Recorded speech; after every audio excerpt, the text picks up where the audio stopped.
Welcome to Indie Film Podcast. I'm Victoria. And I am Chuck. We are both your hosts, and we are both indie filmmakers, and our goal with this podcast is to share our filmmaking mistakes so that you don't have to make them yourself. And maybe, just maybe, with enough wishing and magic and maybe additional funding, we'll finally get a movie that will actually have a positive ROI.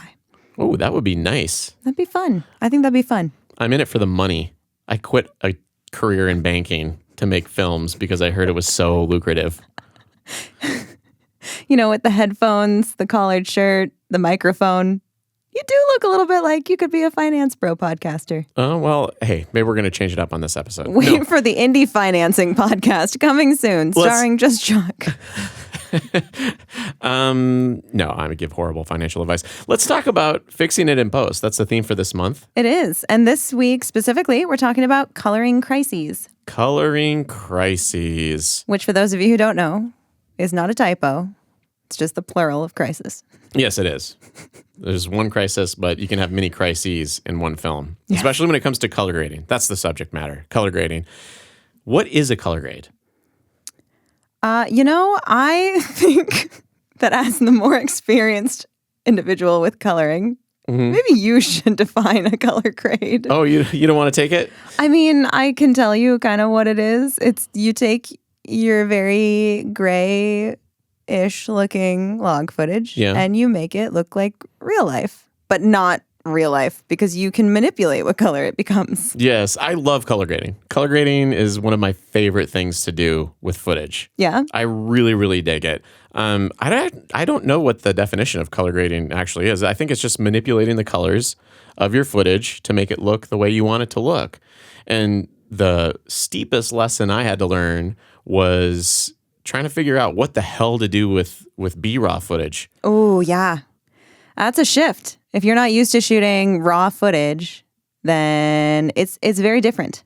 It is. And it can be quite daunting, especially if you're working in a software like Adobe Premiere, where all you see is all of this information right in the middle of the spectrum, right? Yeah. There's not a lot of darks. There's not a lot of highlights. Like everything is just kind of blobbed up there in the middle. And you need to separate all that stuff out manually so that your blacks, like this wall here, your blacks are blacks, your whites are whites. Fun note, they actually use the Ansel Adams photography.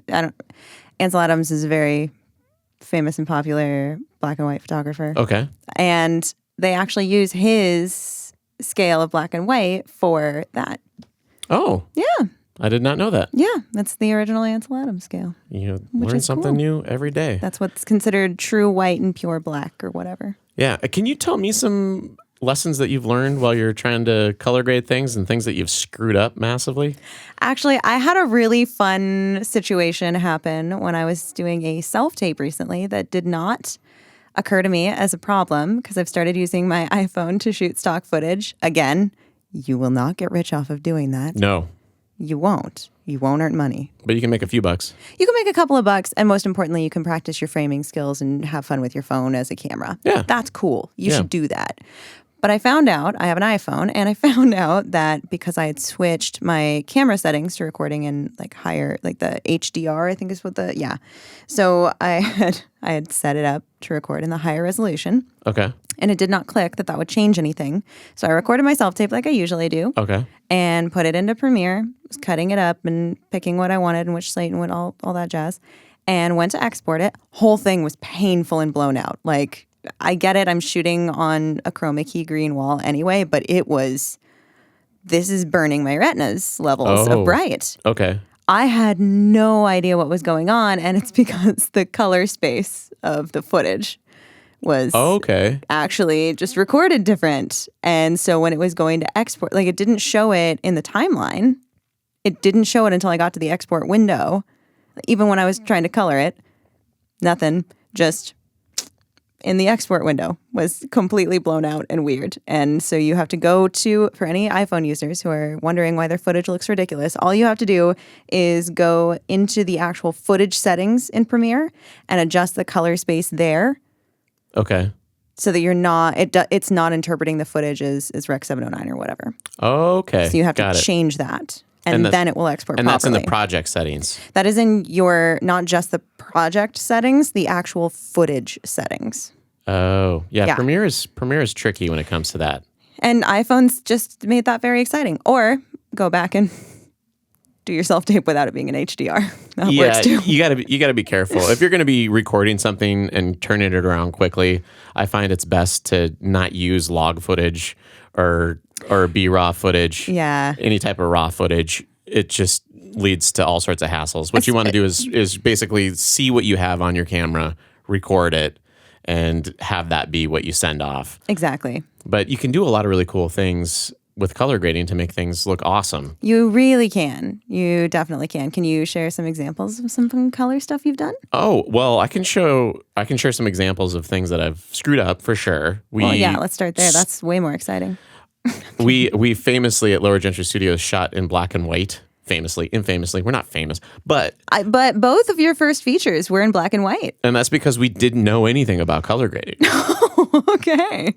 Yeah, and it's not easy to do. If you don't know lighting, that's a problem. Right? If you don't know how to run your camera, that's another problem. So we were butting up against a lot of things. Yeah. And if you don't know how to light correctly and you don't know your camera settings correctly and keep the white balance consistent throughout your shoot, or set the white balance on your camera to match the lighting that you have, all of a sudden you have really weird looking footage. Yeah. That's way too warm or way too cool. And even if you're just moving around in the room and trying to cut between two different shots, like, you don't just have to worry about exposure, you have to worry about the tint and the warmth and your saturation and your saturation level. Yeah, and it can be, even with the same camera, things can look pretty rough pretty quickly. So we messed that up a lot. The first two feature films, didn't even think about it. We just shot it black and white. The first time we tried to shoot color, that's when things got a little convoluted. And the most extreme example of us struggling with color grading would be our Treasure Valley Live series, which is a music series that we recorded here with Boise musicians. And we used 4 different cameras, sometimes 5 different cameras on a multi-camera shoot to get live coverage of these bands while they're performing music. And a Sony does not look the same as a Panasonic, does not look the same as a Blackmagic, does not look the same as a different Sony, but we use Sony, Lumix, Blackmagic, and when we got to it... How many other brands can we list, and which ones will sponsor us if we say them? I will use any brand that gives me a free camera. That's for damn sure. As long as it shoots in 10-bit at least. That was something I was going to mention right now. 8-bit footage is hard to work with. We were using old cameras, and it was only 8-bit. And the problem with 8-bit footage is that it doesn't have enough color information in there. So as you're pushing the color grade to match between different cameras so that they look similar, you get all sorts of weird artifacts and like boxiness. And so at that point, I think it would probably be more helpful for people if you're in a situation where you need a bunch of different cameras because it's a live event and you like a band playing a song and you don't want them to play the song 50 times, then you probably want to color grade to the capacity of your lowest quality capable camera. Yeah, and that's what we ended up having to do on our Treasure Valley Live series. And color matching is really difficult. Yeah. And the lowest quality camera that we had was probably our Sony, it was like an A6000. It didn't even shoot 4K, I don't believe. And hey, she's working hard. She's doing her best. Yeah. It was $200 or $300 at a pawn shop. We picked it up and we're like, we need another camera. So that was the one that we were trying to match everything with. And if you go back on some of those early Treasure Valley Lives, we were trying to do it, it'll go to a shot of a drummer and it's like, why is that blue all of a sudden? And then it'll go to the wide shot and it's like, that's a lot warmer. But what we did learn through trial and error and having to try to color match those different cameras was that the main thing that you want to worry about is white balance and skin tones. Well, is that why your WIFL acronym that you've mentioned before? Yes. Is that why the W is first, the white balance is first? Yes, the white balance is first because we screwed that up. Okay. Yeah, we screwed that up. And then also with the different lights that we used, we wanted to make sure that we were using good lights. So I got different lights for the rack on the top of the studio so that I can control the white balance on those. Nice. And instead of having to try to match the white balance on some janky lights that are in the ceiling, with our GVMs or whatever, LED panel that you're using. But yeah, white balance, like the whites on your image and the skin tones are so incredibly important. And that's what happens. That's why people look weird. Like they look dead or they look like they're ready to explode because they have so much blood in their face. Yeah. That's... Or they just look like me. Just very, very drunk me. Just really red face. Is that what happens? Your white balance goes off after my white balance is off after my third beer. I'm so sorry. After a few drinks. Yeah. It's kind of embarrassing when you get those situations too. And it's like, oh, I set the white balance wrong and I'm doing a multicam setup. And if you're shooting 8-bit, it looks bad when you try to like take something that you set at like 5K and you need to drop it down to like 3200K.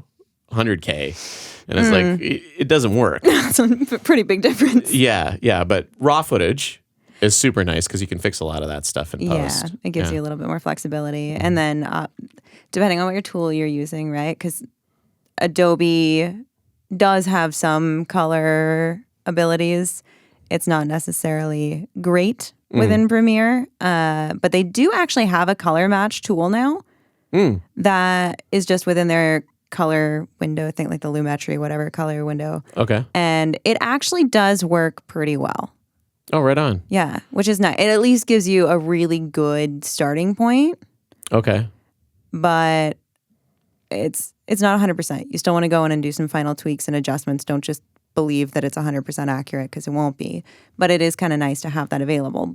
But realistically, if you're going to be doing color and you're going to dive really hard into color, are you using Premiere? I'm not using Premiere. Most people aren't using Premiere. I'm using DaVinci. Yeah. I kind of want to give a shout out to my favorite DaVinci tutorial ever. You have sent me so many of these. Yes, but there's one. By the same guy. It's the same guy. It's the same name guy. is his handle is Runhaar, RUNHAAR. Nice. That's his YouTube You're handle. probably butchering that name so hard. Probably. No, I'm kidding. I don't think he says his name. I don't know. I always skip to the parts like where I'm looking for the information. He does good introductions and things like that. But the name of the video is "The Only Node Structure You'll Ever Need." I like it the way he titles his videos too. That is really catchy and really SEO friendly. That's good marketing on his part. So I walked through his tutorial. It's like 15 minutes in DaVinci, and he shows you how their node tree works for color grading. So the way DaVinci works is that it kind of just sends the signal out from, I guess the best way to explain it would be like, it works like a guitar pedal board, kind of. And so like they have these little color grading nodes that you can put on.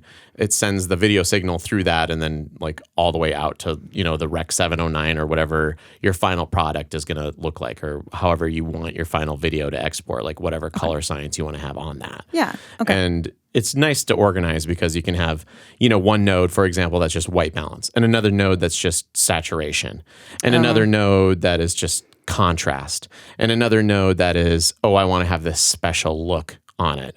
Yeah. And the big thing that he goes over is the color spaces, because that was a learning curve for me initially.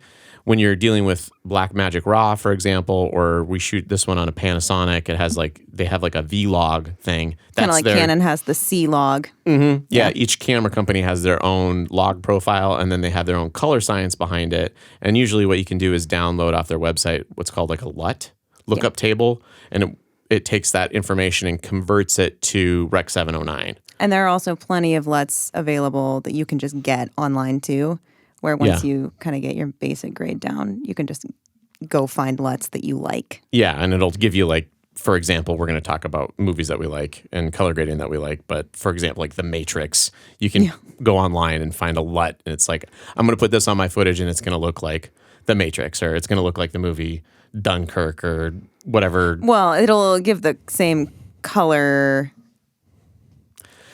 color palette and vibe as those films. It will not make your film that film. No. And if you screwed up the lighting, and you try to put one of those LUTs on there, it's just going to look bad anyway. And you don't do the basics of getting like your true blacks and your true whites and like a nice clean spread and like your accurate contrast and all of that jazz. Then the LUT's not going to do a whole lot for you either. So no, I kind of thought LUTs were a magic cure-all, which you can mess around with if you have Premiere Pro. If you go into the Creative tab under Lumetri, they have Kodak emulating.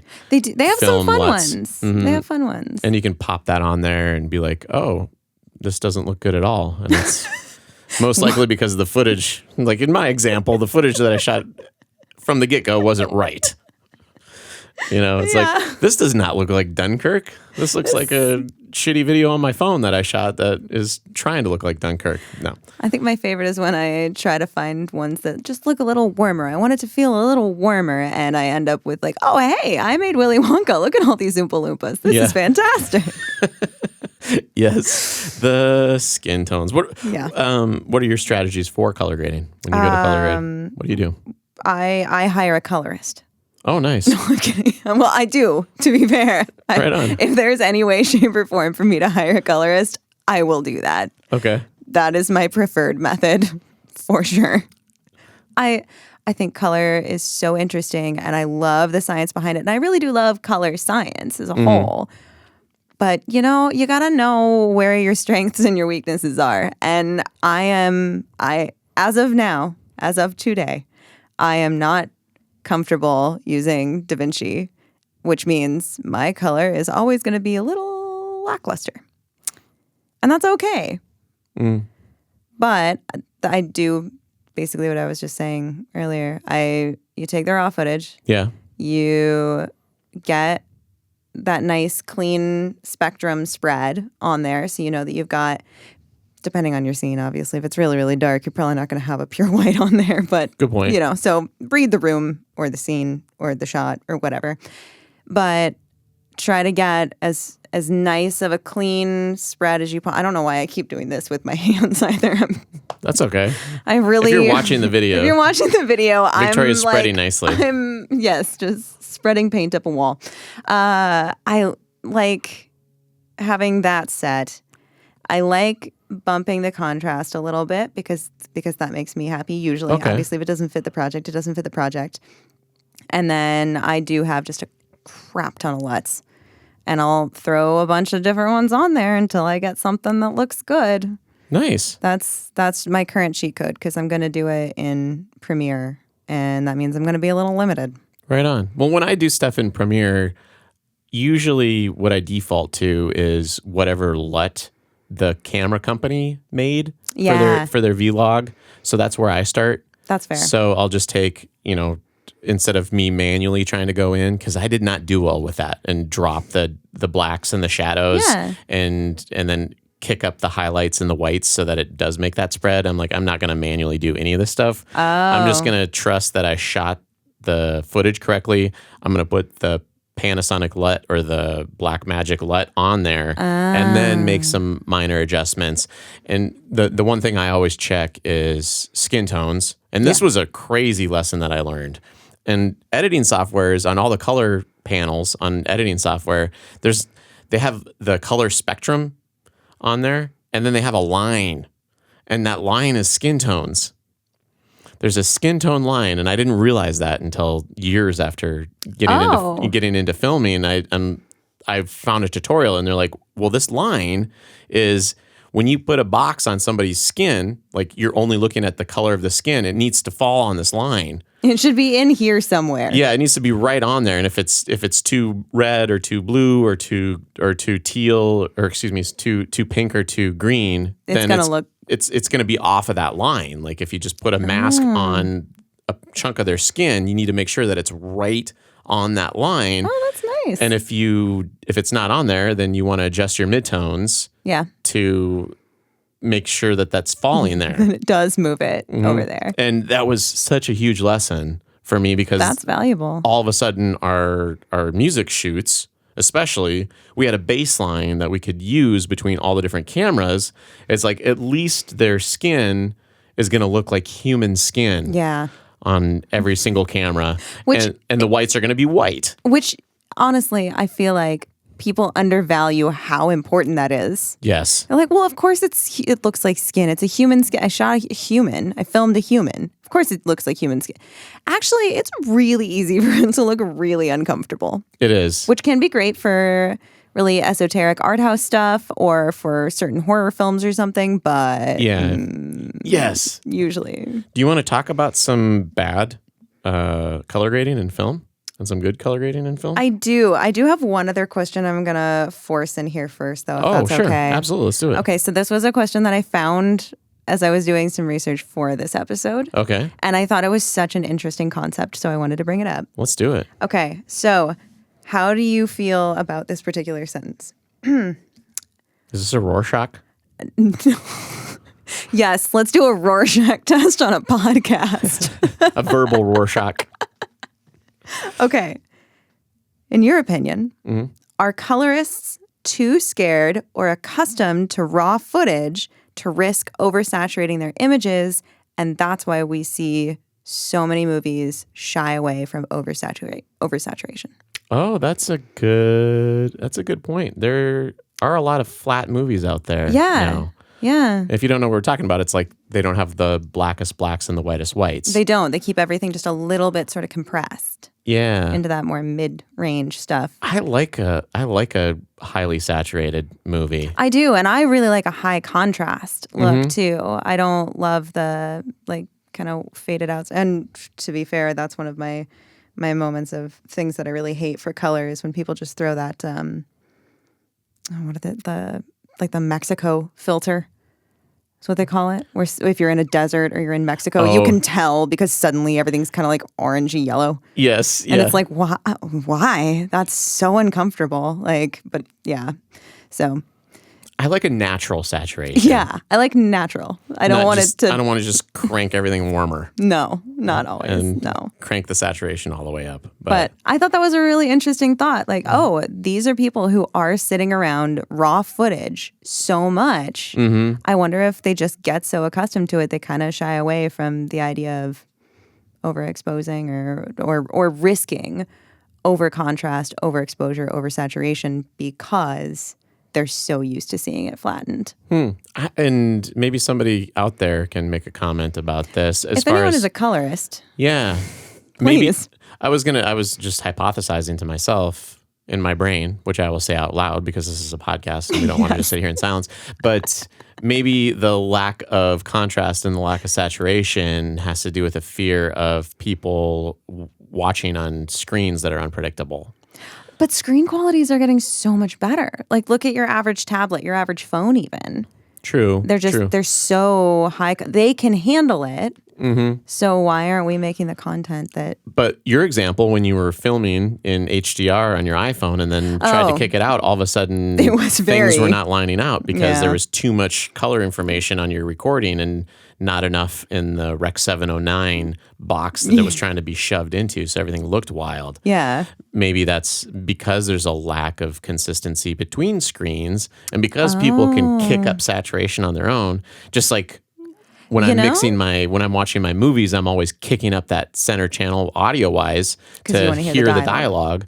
People are probably messing with their picture a whole bunch and there's not a lot of consistency. And so maybe they want to keep things muted so that when people are watching, they're not clipping the whites and they're not crushing the blacks too deep. And it's almost like a choose your own adventure thing. I didn't think about that, but you're right. My TV does have settings on it. I can choose between like cinema mode or sports mode or whatever mode.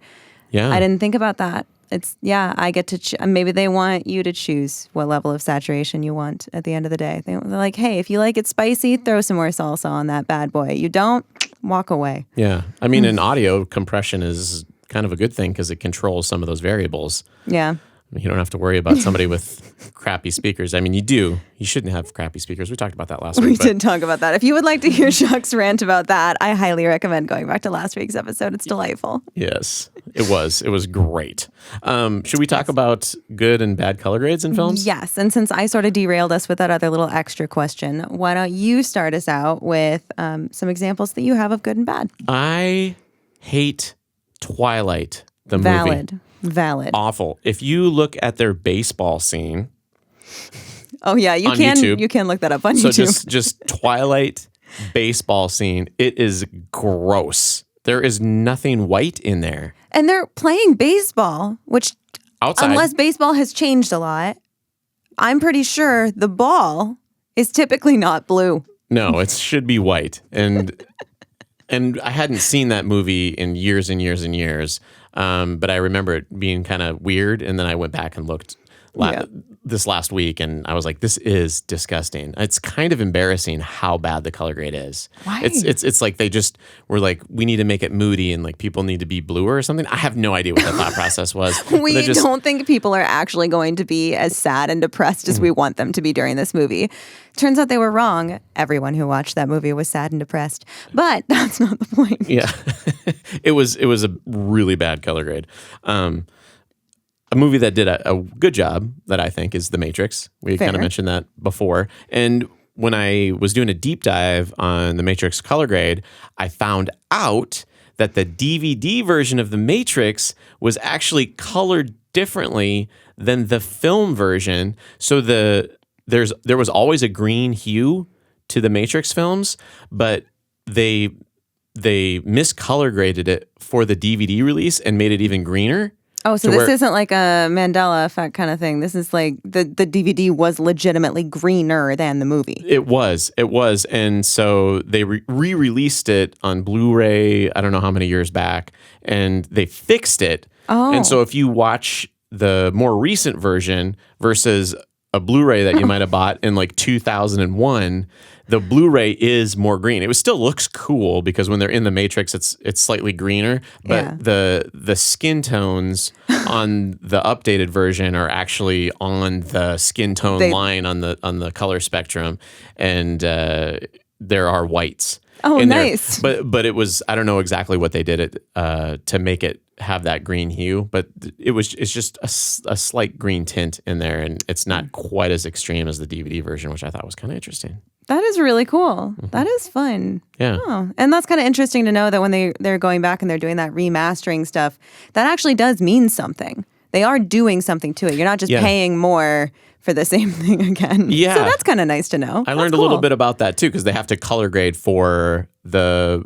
DVD release. And they have to color grade for the releases depending on the medium that they're going to be releasing it to. They have to do a different color grade for all that stuff. That's kind of wild. Yeah. That's a lot of colorist work. At least back in the day. I don't know if anybody's on major film sets now. I'd be curious to know if that's still a thing or if you just do one digital file, because everything streams. The DCP, even at the theater, they stream off a digital file at a lot of them. And so I wonder if it's now just normalized and you just have to do one, or if I don't know. If anybody's worked on any major film sets, by all means share with us. We would love to know. What do you got for good color grade, bad color grade?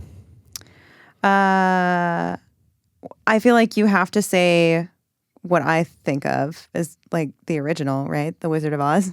Oh yeah, because it was black and white to color. That was kind of shocking. And it was really I don't know. That was just shocking but I think also a really good example of original release versus remastered release. I think that you can look at the two side by side and the color would be pretty substantially different between maybe a re-released DVD version that came out in the 2000s versus an old VHS copy. So I'm sure those would look very, very different. But then I found. Oh, wait, no, one other good one that I don't want to forget about, Sin City. Oh, yeah, that was a cool one. I really loved Sin City. I thought they did such a good job with that and the way that they sort of just highlighted certain colors and certain scenes and everything. And I know it's basing it off a comic book, and so, they're going to have that vibe, but I just really enjoyed it. Yeah, when it came out originally, it was very unique. It was so cool and so stylized, and they just leaned into it really hard, just unabashedly, and I like it when people are bold like that, so I thought it was cool. Yeah, now it's kind of trite if you see, somebody walk in and it's black and white except for their red lipstick or whatever. Oh, no, don't get me wrong. I'm still going to absolutely shoot an horror film that does just that and has a really loud, obnoxious drum beat every time the femme fatale takes a step, I want that because I think it's fun and stereotypical and hilarious. I'm looking forward to it. It'll be great. It'll be great. Stay tuned. As far as bad, I mentioned the Mexico/desert filters, which are just terrible. I actually found a film that now I cannot. I tried to find it for streaming because I wanted to watch the whole thing. I could not. I only have the trailer to go off of, which makes me feel bad for saying this, but I do think it needs to be brought up. It is an Italian film. It is, Smetto Quando Voglio. What does that mean in English? It translates to I can quit whenever I want. And apparently, is it about drugs? I am not 100% sure. I think so. Oh, okay. I think it's sort of a comedic misstep around drug situations. Okay. Is my understanding. Right on. I'm not 100% sure. Because again, I couldn't watch the movie. Because the color grading's so bad. No, I just couldn't find the movie to watch it. Oh, that's true. But the color grade, and I wanted to bring this one up because I have said that I like saturated things. Mm-hmm. I do like contrasty things. I enjoy this. This movie was so saturated. It was so painfully saturated that there were like red bottle caps and Post-it notes in one scene that when it switched scenes, my eyes could still see those red shapes. Ooh. It was just so painfully bright. It was a lot for my brain to process. I don't know who said, yes, this is a great idea. It's so oversaturated and adjusted and messed with in post that their blacks are so noisy and they're so noisy they almost look blue. Oh, nice. It's wild. I don't know. Have to check it out. And apparently it has like 3 or 4 sequels. Oh. Yeah. Well, it must have been brilliant then. I mean, it must have been great. Or profitable. At the very least profitable. We have discussed that. Good point. But I thought it was fun. Cool. So well, those are some good movies to talk about and some bad movies to talk about. And hopefully you all got some good tips off of this episode. Yeah. I think the best tip I can give, hands down, find a good colorist and just be their friend. Super important. Should we succinctly say goodbye? I'm here for it. Adios. Bye.